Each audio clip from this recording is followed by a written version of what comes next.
Bismillahirrahmanirrahim. Assalamualaikum warahmatullahi wabarakatuh. Selamat pagi anak-anak. Sekarang kita masuk tema 7 sub tema 2. Kali ini kita akan membahas mupel PPKN.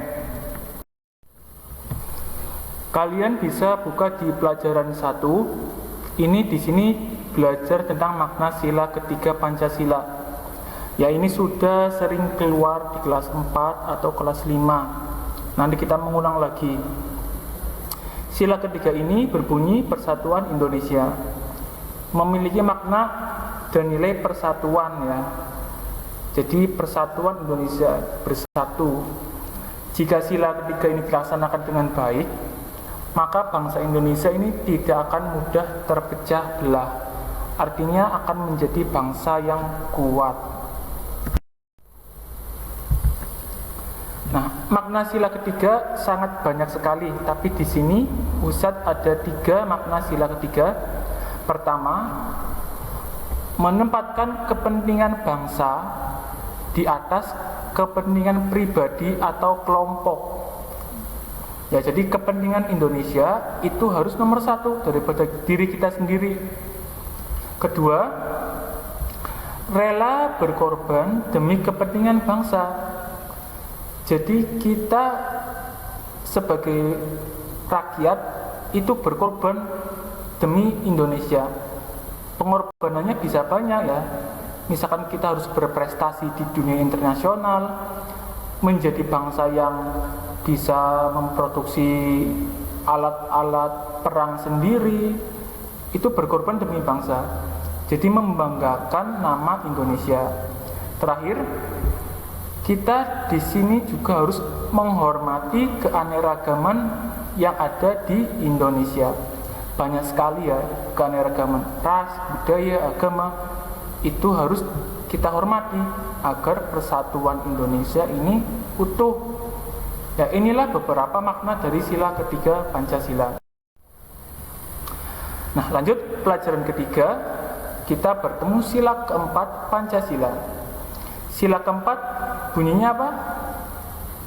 Kerakyatan yang dipimpin oleh hikmat kebijaksanaan dalam permusyawaratan dan perwakilan. Itulah bunyi sila keempat Pancasila. Di sini ada beberapa makna dan penerapan. Pertama, hak dan kewajiban setiap warga negara itu sama. Ya, jadi tidak peduli kaya miskin, tidak peduli dari suku tertentu atau agama tertentu, itu mempunyai hak dan kewajiban yang sama ketika bernegara ya, terutama di hukum. Kedua, di sini sila keempat sangat mementingkan namanya musyawarah. Artinya, ketika kita mengambil keputusan atau mengambil pendapat dan pendapat tersebut itu di suatu negara, ya, misalnya Indonesia, di lingkungan masyarakat yang luas, itu kita membutuhkan musyawarah. Tujuannya agar tidak ada perselisihan pendapat antara anggota atau warga negara. Dan terakhir, di sini ada 3 ya. Jadi nomor 2 ini hampir sama seperti nomor 4. Yang ketiga ini mengutamakan segala kepentingan bersama ya, seperti sila ketiga tadi. Jadi kepentingan bersama itu lebih diutamakan daripada kepentingan pribadi atau sendiri. Lanjut di pelajaran kelima, ya, penerapannya nilai musyawarah. Jadi tadi ya, sila keempat itu kan membahas salah satu yang penting tadi musyawarah. Nah, di sini musyawarah itu upaya menyelesaikan masalah bersama dalam mengambil keputusan untuk mencapai mufakat. Ya, jadi di sini poinnya menyelesaikan bersama. Ya, menyelesaikan bersama. Ya, jadi ketika masalah timbul di suatu kelompok atau di suatu negara, ini harus segera dimusyawarahkan. Karena agar pihak-pihak yang terlibat itu tidak saling bermusuhan ya. Jadi ketika musyawarah nanti ada keputusan bersama yang nantinya akan mencapai mufakat. Artinya setiap anggota itu menerima keputusan tersebut. Ya, jadi keputusannya itu mengikat di semua anggota. Itulah gunanya musyawarah. Nah, dalam musyawarah ini seseorang, misalnya di sini kita lihat gambar ada kelompok. Nah, seseorang anggota ataupun ketua, ya, dalam setiap kelompok biasanya ada ketua atau dan anggota. Ini setiap anggota bebas menyampaikan pendapatnya, ya, bebas walaupun berbeda. Setiap anggota bebas mengutarakan pendapatnya masing-masing.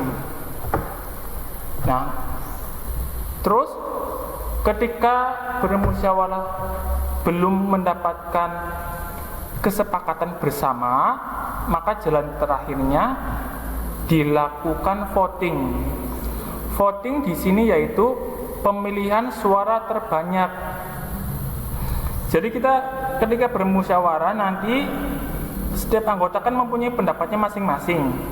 Nanti ketua di sini ini tugasnya tadi mengumpulkan pendapat.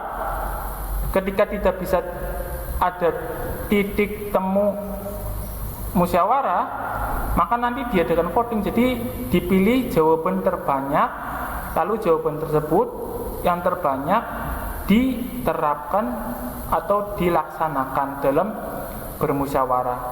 Inilah gunanya voting, ya. Jadi penentu ketika tidak ada kesepakatan. Nah, selanjutnya mana sila kelima. Nah, sila kelima di sini apa? Keadilan sosial bagi seluruh rakyat Indonesia. Di sini mementingkan gotong royong, ya. Terus menjaga keseimbangan hak dan kewajiban, gemar menolong orang lain, menjauhi sifat boros dan bergaya hidup mewah, dan menghargai karya orang lain. Keadilan ini akan tercipta jika hak dan kewajiban ini seimbang, ya, keadilan sosial. Dan masyarakat ini akan menghargai satu sama lain itu apabila mereka menganut prinsip kekeluargaan. Jadi ketika ada masalah dengan anggota yang lain atau rakyat yang lain, kita itu saling membantu dan saling bergotong royong. Contohnya ketika terjadi bencana misalkan kemarin di Kalimantan, jadi warga Indonesia di pulau yang lain itu bisa menyalurkan bantuannya, ya. Jadi prinsip kekeluargaan dan gotong royong karena ada saudara kita yang sedang terkena musibah. Terus lagi, kita dilarang mempunyai sifat boros dan bergaya hidup mewah. Yaitu juga makna sila kelima. Ketika kita boros akan berdampak negatif, ya. Kalau kita bergaya hidup mewah, itu nanti akan menimbulkan hal-hal yang negatif juga. Ya, jadi ketika kita tinggal di lingkungan yang biasa, masyarakat biasa, kita hidup mewah, nanti kita bisa mempunyai sifat yang sombong, ya. Jadi gaya hidup itu biasa saja, ya, nggak mewah. Terus menghargai karya orang lain, ini juga contoh sifat sila kelima, ya. Tidak boleh mengolok-olok atau mengejek karya orang lain. Oke, untuk latihannya bisa dikerjakan halaman 129. Kerjakan dengan benar, nanti biasa usah nilai ketika kalian kegiatan di sekolah. Baik, Ustaz akhiri. Assalamualaikum warahmatullahi wabarakatuh.